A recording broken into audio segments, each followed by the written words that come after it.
And also thank you, Apostle, for addressing the prophetic cup clash that will be taking place on Sunday. I had a question on that.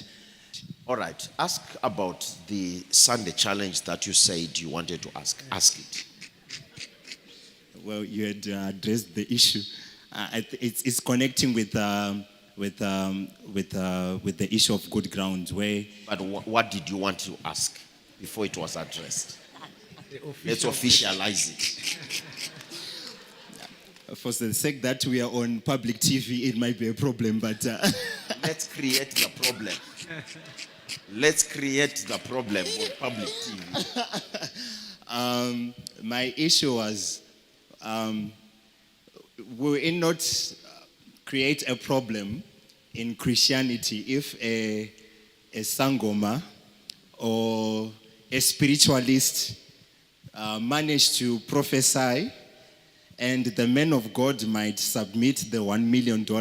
Might not cause a havoc in the in the Christendom? That was my question. But well, for a sangoma to come, the November or $1 million. Yeah, might not cause a havoc in the Christendom. Kana gona ngapwe mariage. Kana gona ngapwe mariage. Andizvanze aninani anenga gona. Kana gona ngapwe mariage. Yeah, ngapwe, because kana andizvanze anyone. Kana gona ngapwe mariage.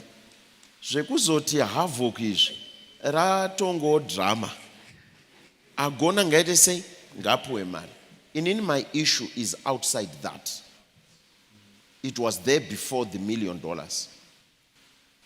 That Africa is obsessed about talking about prophecies.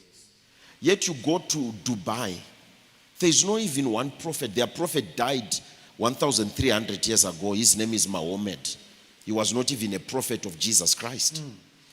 But look at how they are developing. Look at how they are developing. Here we have a mayor with 20 prophets, a chief with 30 prophets, leaders with 60 prophets each. But there's no water in the tap. Electricity is coming 8 hours, maybe in the night, because we must put prophecy where prophecy is due.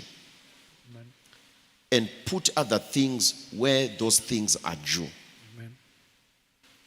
There's a time for prophecy, but there is also a time for education, for common sense, for transparency, for honest work, a time for prayer, a time for fasting, a time to open companies, a time to buy and sell, so that we become a balanced country, not a country that's just obsessed with prophecy.